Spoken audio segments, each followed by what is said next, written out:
ഞാൻ ഈ സംഭവം ഉണ്ടായെന്ന് രാവിലെ തന്നെ 6:30 മണിക്ക് ഞാൻ ഇതുമായി ബന്ധപ്പെട്ട് കേന്ദ്ര ഉപരിതല ഗതാഗത വകുപ്പ് മന്ത്രി നിതിൻ ഗഡ്കരിയായിട്ട് സംസാരിച്ചു. NHAI ചെയർമാനോട് സംസാരിച്ചു. അവർ നിയോഗിച്ച NHAIയുടെ കേരളത്തിന് ചുമതല വഹിക്കുന്ന മെമ്പർ വെങ്കിട്ടരമണ എന്നെ വന്ന് കണ്ട് ഇത്തരം കാര്യം ഞാൻ ചോദിച്ച ഒറ്റ കാര്യം ഇപ്പോൾ അവരോടും പറഞ്ഞതാണ്. കഴിഞ്ഞ ഒരു 8 മീറ്റിംഗെങ്കിലും ജില്ലാ കളക്ടറുടെ ചേംബറിൽ ഈ അരൂർ തുറവൂർ പാതയുമായി ബന്ധപ്പെട്ടുള്ള പ്രശ്നങ്ങൾ പരിഹരിക്കാൻ നമ്മൾ നടത്തിയിട്ടുണ്ട്. ആ 8 മീറ്റിങ്ങിൽ നമ്മൾ ഏറ്റവും കൂടുതൽ ചർച്ച ചെയ്ത സുരക്ഷാ പ്രശ്നങ്ങളായിരുന്നു. കാരണം ഇവിടെ ഓരോ ദിവസവും ഈ സർവീസ് റോഡിൻ്റെ യഥാർത്ഥമായിട്ടുള്ള സ്ഥിതിവിശേഷം ഇല്ലാത്തത് കാരണം ആളുകൾ അപകടത്തിൽപ്പെട്ട് മരിക്കുന്നു, സ്കൂട്ടർ യാത്രക്കാരൻ മരിക്കുന്നു. ഈ സാഹചര്യം ഉണ്ടാകുന്നത് ഒഴിവാക്കണമെന്നായിരുന്നു. പക്ഷേ കരാർ കമ്പനിക്കാരോ NHAIയോ ഈ സർവീസ് റോഡ് മെച്ചപ്പെടുത്തുന്നതിന് വേണ്ടിയിട്ടുള്ള ഒരു നടപടിയും ഇപ്പോൾ 2.5 കൊല്ലം, ഇപ്പോൾ നിങ്ങൾ കേട്ടിട്ടുണ്ടാവും അവർ പറഞ്ഞത് 2.5 കൊല്ലമായിട്ട് ഈ കൺസ്ട്രക്ഷൻ നടക്കുകയാണ്. 2.5 കൊല്ലമായിട്ടും ഈ 10 കിലോമീറ്റർ സർവീസ് റോഡ് 2 ഭാഗത്തും ഒന്ന് വൃത്തിയായിട്ട് നടത്താൻ ഈ കൺസ്ട്രക്ഷൻ കമ്പനിക്ക് കഴിയില്ലെങ്കിൽ പിന്നെ ഇവരെന്ത് കമ്പനിയാണ്?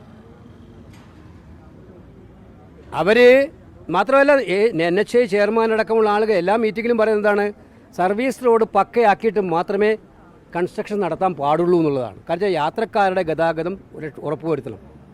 ഇപ്പോൾ സർവീസ് റോഡിൻ്റെ കണ്ടീഷൻ നിങ്ങൾക്കറിയാലോ, നിങ്ങളെല്ലാം യാത്ര ചെയ്യുന്നവരാണല്ലോ. ഈ സർവീസ് റോഡിൽ 3 മണിക്കൂർ 4 മണിക്കൂർ ഇരിക്കുന്നു. കംപ്ലീറ്റ് കുഴിയാണ്, കംപ്ലീറ്റ് തകരാറിലാണ്. എന്തെങ്കിലും ചെറിയൊരു പാച്ച് വർക്ക് ഇവരടക്കം നടക്കും പരാതി പറയുമ്പം. അവരെ 2 ആഴ്ച കഴിഞ്ഞാൽ വീണ്ടും പഴയ അവസ്ഥയിലിട്ട് പോകും. ഇത് പക്കയാക്കിയിട്ട് ചെയ്യാൻ BMNSEയിൽ സർവീസ് റോഡ് ചെയ്യാൻ ഇവർക്ക് എന്താ തടസ്സം? 40 ആൾ മരിച്ചിട്ടും ചെയ്തിട്ടില്ല. ഈ ഒരു ഇത്രയും ഗൗരവതരമായ ആലപ്പുഴ ദേശീയപാതയിൽ ഇതുപോലെ ആലപ്പുഴ ബൈപ്പാസുമായി ബന്ധപ്പെട്ട സ്ഥലത്ത് ഇതുപോലെ ഗർഡർ തകർന്നിട്ട് അപകടമുണ്ടായി. അന്ന് ഭാഗ്യത്തിന് താഴെ ആരുണ്ടായില്ലാത്തതുകൊണ്ട് ആൾ മരിച്ചില്ല. അന്നും നമ്മൾ ഇതുപോലെ വന്ന് ഉദ്യോഗസ്ഥന്മാരെ വന്ന് പരിശോധന നടത്തി. ആ പരിശോധന നടത്തിയിട്ട് അവരുടെ ഭാഗത്ത് ആ കുറ്റം ഒന്ന് കണ്ടിട്ട് ഇത് ഒഴിവാക്കപ്പെടേണ്ടതാണെന്ന് അവരന്ന് പറഞ്ഞു. അത് കഴിഞ്ഞിപ്പോൾ 6 മാസമായിട്ടുള്ളൂ. ഇവിടെയാണ് ഈ ദുരന്തം ഉണ്ടായത്. ഒരു പാവപ്പെട്ടവൻ, അവരുടെ ജീവൻ പോയി. ഞാൻ നേരത്തെ സൂചിപ്പിച്ച പോലെ ആ ഒരു വലിയ വണ്ടിയായിരുന്നു വന്നിരുന്നെങ്കിൽ ആൾക്കൂട്ടം ഉണ്ടായിരുന്നു, കുറേ കൂടി ജീവൻ പോകുമായിരുന്നില്ലേ? ഇത്രയും ലാഘവത്തോടു കൂടിയുള്ള ഒരു കൺസ്ട്രക്ഷൻ ഇത് ഇവിടെ നടക്കുന്നത് മാത്രമല്ല. അപ്പോൾ മന്ത്രി എന്നോട് പറഞ്ഞു ഇക്കാര്യത്തിൽ മന്ത്രി നമ്മൾ പറഞ്ഞപ്പോഴാണ് അറിയുന്നത് മന്ത്രി ഇപ്പോൾ ഇക്കാര്യത്തിൽ നടപടിയെടുക്കാം. ഇന്ന് അദ്ദേഹം പറഞ്ഞിട്ടുണ്ട് റൈറ്റ്സ് അന്വേഷിക്കും. ഇത് അപകടം നടന്നിട്ടാണോ അന്വേഷിക്കേണ്ടത്? സുരക്ഷാ കാര്യങ്ങൾ വിലയിരുത്തേണ്ടത്? സുരക്ഷ ഇല്ലാതെ ഇത്രയും ഹെവി ആയിട്ടുള്ളൊരു വർക്ക് എങ്ങനെ നടത്താൻ അനുവദിച്ചു? ഈ ചോദ്യത്തിന് ഉത്തരം വേണം. ഈ കമ്പനി എനിക്കറിയാം ദേശീയപാത നിർമ്മാണത്തിൽ മുഴുവൻ നടക്കുന്ന അഴിമതിയാണ്. ഞാനിപ്പോൾ എല്ലാവരും അടച്ചാക്ഷേപിക്കാൻ പറഞ്ഞാൽ കൃത്യമായിട്ട് നമ്മൾ ഉന്നയിച്ചിട്ടുണ്ടത്. പല ഘട്ടങ്ങളായി ഉന്നയിച്ചത്. കൂരിയാട് സംഭവം നിങ്ങൾക്കറിയാമല്ലോ. അന്നെന്താ ചെയ്തത്? അന്ന് ആ കമ്പനിയോട് ആ വർക്ക് വേണ്ടാന്ന് വെച്ചു. ഇത്തരം കമ്പനികളെ ബ്ലാക്ക് ലിസ്റ്റ് ചെയ്യണം. ഇത്തരം കമ്പനികളെ ഉത്തരവാദിത്വമില്ലാതെ ജില്ലാ ഭരണകൂടം തന്നെ മുൻകൈയെടുത്ത് വിളിച്ചു കൂട്ടിയിട്ട് ഞങ്ങളെല്ലാം പങ്കെടുത്തിട്ടും 7 പ്രാവശ്യം ചർച്ച ചെയ്തിട്ടും സുരക്ഷാ കാര്യങ്ങളിൽ ഒരു നടപടിയെടുക്കാത്ത കമ്പനിയെ എന്തിനാ വെച്ച് വാഴിക്കുന്നത്? സംസ്ഥാന സർക്കാർ എന്താ മിണ്ടാത്തത് ഇക്കാര്യത്തിൽ? അവർക്ക് ഉത്തരവാദിത്വമില്ലേ? ഈ ട്രാഫിക് നിയന്ത്രണം അവരുടെ കയ്യിലായിരുന്നല്ലോ. എങ്ങനെ ഈ അപകട സമയത്ത് വണ്ടി ഇതുവഴി വിട്ടു? ഇത്രയും ഹെവി വർക്ക് നടക്കുമ്പോൾ പുലർച്ചെ 3 മണിക്ക് അവരിപ്പോൾ ഒന്നും അറിയില്ല, അവന് നടക്കുകയാണ്. ഇത് കോർഡിനേറ്റ് ചെയ്യേണ്ട ആരാണ്? 42 മരണങ്ങൾ അറിയുന്നവരല്ലേ സംസ്ഥാന ഗവൺമെൻറ്.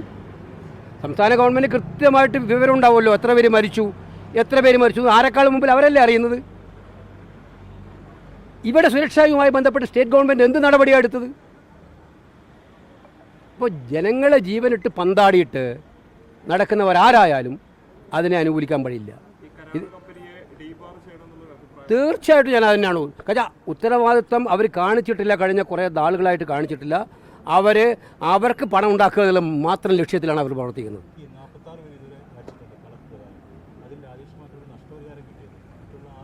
ഇവർ കൊടുക്കാൻ ബാധ്യതയുള്ളവരാണ്. Service road service road service road ഇല്ലാത്ത അപകടമുണ്ടായിടത്തൊക്കെ തന്നെ പരിശോധിച്ച് സംസ്ഥാന ഗവൺമെൻറ് അത് അടിയന്തരമായിട്ട് മുൻകൈ എടുക്കണം. ആ കുടുംബങ്ങളും പാവപ്പെട്ട കുടുംബങ്ങളുടെ ജീവനാ പൊലിഞ്ഞു പോയിരിക്കുന്നത്. അവർക്ക് നഷ്ടപരിഹാരം കൊടുക്കാനുള്ള നടപടി അവരെടുക്കണം. തീർച്ചയായിട്ടും ഇത് യാത്രക്കാരൻ്റെ കുഴപ്പം കൊണ്ടല്ല അവർ മരിച്ചത്, ഇവരുടെ അനാസ്ഥ കൊണ്ടാണ്. പക്ക സർവീസ് റോഡ് ഉണ്ടായിരുന്നെങ്കിൽ ഇത് ഒന്നും സംഭവിക്കില്ല. ഇപ്പോഴും ഇത്രയും ഗുരുതരമായ പ്രശ്നം ഉണ്ടായിട്ട് അവർ ലൈറ്റായിട്ടല്ലേ പറയുന്നത്. 2.5 കൊല്ലമായിട്ടും ഞങ്ങൾ അവിടെ ഇവിടെയൊക്കെ കുറച്ച് പണി ചെയ്യുന്നുണ്ടെന്നാണ് അയാൾ ഇപ്പം എന്നോട് പറഞ്ഞത്. അവിടെ ഇവിടെയൊക്കെ ജോലി ചെയ്യുന്നുണ്ട്. ഇതെന്തുത്തര? ഒന്നാമത് ദേശീയപാത അതോറിറ്റിയുടെ ഉദ്യോഗസ്ഥൻ ഇത്രയും ഹെവി വർക്ക് നടത്തുമ്പോൾ അവരാരെങ്കിലും ഉണ്ടാവേണ്ടേ സൂപ്പർവൈസ് ചെയ്യാൻ? കരാറുകാരന് വിട്ടുകൊടുത്തിരിക്കുകയാണ്.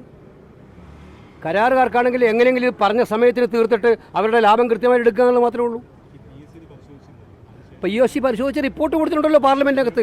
ആ പാർലമെൻറ്റിൽ ആക്ഷൻ ടേക്കൺ ഇപ്പം 3 മാസം അതിൻ്റെ കാലാവധി ഉണ്ട് ആക്ഷൻ ടേക്കണ്. ഞങ്ങൾ വിളിക്കും വേണ്ടുവരെ എന്ത് നടപടി എടുത്തു ചോദിക്കും, സമാധാനം പറയേണ്ടി വരും പാർലമെൻറ്റ് മുമ്പാകെ. അതൊക്കെ പേരിലുള്ളൊരു കേസെടുക്കൽ. ഞാൻ ചോദിക്കുന്ന 2 ചോദ്യമേ ഉള്ളൂ. സംസ്ഥാന സർക്കാർ ഇവിടെ 46ഓളം പേര് മരിച്ചു എന്നുള്ള കണക്ക് അവരുടെ കയ്യിലുണ്ടല്ലോ. റോഡ് അപകടങ്ങളിൽ മരിച്ചവരുടെ കണക്ക് സർക്കാരിൻ്റെ കയ്യിലുണ്ടല്ലോ. അത് ഒഴിവാക്കാൻ, ഓരോ മരണം കഴിയുമ്പോൾ ഒഴിവാക്കാൻ അവരെന്ത് നടപടിയാണ് സ്വീകരിച്ചത്? 2, ഇവിടെ ഈ ട്രാഫിക് നിയന്ത്രണത്തിൽ ഈ സമയത്ത് 3 മണിക്ക് 2:30 മണിക്ക് ഈ വർക്ക് നടക്കുമ്പോൾ, ഇത്രയും ഹെവി വർക്ക് നടക്കുമ്പോൾ ഇതിലൂടെ വണ്ടി വിടാൻ ആരുടെ അനുവാദത്തോടു കൂടിയാണ് വണ്ടി വിട്ടത്? ഇത് രണ്ടൊന്നും സ്റ്റേറ്റ് ഗവൺമെൻറ് ഒഴിഞ്ഞു മാറാൻ പറ്റില്ല. പിന്നെ എന്തുകൊണ്ട് സ്റ്റേറ്റ് സർക്കാർ ഈ കരാർ കമ്പനി ഇത്രയും കൃത്യവിലോപം കാണിക്കുന്ന, ജനങ്ങളോട് ബാധ്യതയില്ലാതെ പെരുമാറുന്ന, ആളെ കൊല്ലുന്നതിന് സഹായം കൊടുക്കുന്ന ഈ കമ്പനിയെ എന്തുകൊണ്ട് ബ്ലാക്ക് ലിസ്റ്റ് ചെയ്യുന്നില്ല? ഈ ചോദ്യങ്ങളാണ് സംസ്ഥാന സർക്കാരിനോട് എനിക്ക് ചോദിക്കാനുള്ളത്. അവർ മറുപടി പറയണം.